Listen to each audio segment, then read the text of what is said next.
Kepala seksi di Dinas Kehutanan ini dipastikan turun jabatan setelah tertangkap tangan tidak disiplin saat apel pagi di halal bihalal di Kabupaten Kuburaya.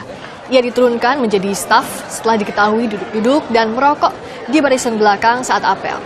PNS lain yang kedapatan tidak disiplin dipindahkan ke daerah pedalaman. Usai apel, para PNS juga diminta mengisi absen kehadiran. Sanksi tegas pun menanti pegawai yang tidak masuk di hari pertama kerja. Bupati Kuburaya, Rusman Ali, melakukan inspeksi dadakan H+1 Lebaran dan mendapati banyaknya ASN yang tidak masuk kerja pada hari pertama kerja.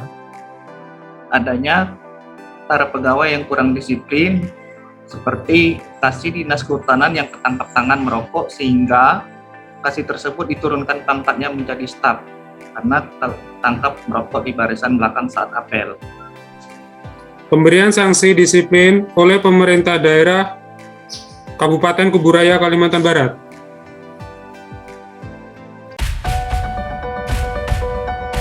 Menumpuknya pasien di loket pendaftaran dan loket BPJS RSUD Dr. Hendrikus Fernandes Larantuka menjadi pemandangan buruk. Selain itu, mereka yang antri di loket tidak menerapkan protokol kesehatan COVID-19. Menumpuknya pasien ini diakibatkan lambannya pelayanan para petugas pada loket pendaftaran dan loket BPJS. Berikutnya adalah isu pelayanan buruk Rumah Sakit Umum Daerah Dr. Hendrikus Fernandes Larantuka. Isu pelayanan publik tersebut kurangnya pelayanan publik dalam sistem antrian yang membludak dalam pelayanan rumah sakit. Solusi yang kami ajukan sebaiknya pihak rumah sakit memberikan pengaturan terhadap sistem antrian agar antrian dilakukan secara teratur dan membuat jadwal piket kepada pegawai rumah sakit dan datang lebih awal agar pasien-pasien dapat dilayani dan tidak terjadi sistem antrian yang membludak. Kemudian, seluruh pegawai serta pasien rumah sakit wajib menerapkan protokol kesehatan dengan cara memakai masker, mencuci tangan, dan menjaga jarak, baik berada di lingkungan rumah sakit maupun di luar rumah sakit, demi menjaga kesehatan kita. Bicara tentang pelayanan publik, alangkah baiknya pemerintah menambah jumlah petugas pelayanan di RSUD tersebut, agar semua masyarakat yang mengantri tidak menumpuk atau mengalami kendala, dan dalam memberikan pelayanan agar lebih optimal dan cepat. Pemerintah membentuk gugus tugas percepatan penanganan COVID-19.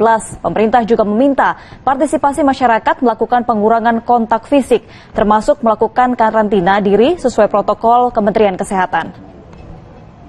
Banyak tempat pengetesan COVID-19, memperbanyak polkip untuk tes secara cepat, memperbanyak tenaga medis dengan mengundang dan melibatkan semua pihak. Kembali bersama kami di Metro Siang, pemirsa. Kementerian Komunikasi dan Informatika akan membuat sebuah aplikasi yang diberi nama Peduli Lindungi.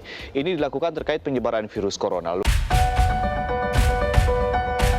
Implementasi WOG dapat kita lihat dalam kebijakan pemerintah dalam penanganan COVID-19.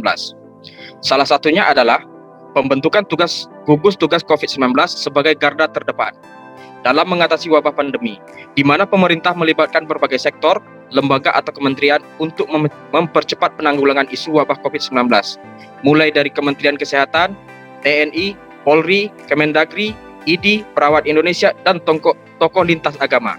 Selain pembentukan gugus tugas dalam penanganan pandemi ini, pemerintah melalui Kementerian Komunikasi dan Informatika atau Kominfo merancang aplikasi Peduli Lindungi. Aplikasi ini juga telah terintegrasi dengan data-data dari berbagai sektor untuk mempermudah Kementerian Kesehatan dan BNPB dalam proses screening, pengawasan, dan pengambilan keputusan. Kemudian baru-baru ini aplikasi Peduli Lindungi sudah terintegrasi dengan 50 perusahaan mitra pemerintah seperti Gojek, Grab, Tokopedia, dan lain-lain. Hal ini bertujuan untuk memperluas cakupan penggunaan aplikasi Peduli Lindungi sehingga semakin banyak masyarakat yang mendapat pengawasan dari pemerintah. Mari jadi ASN yang berkualitas.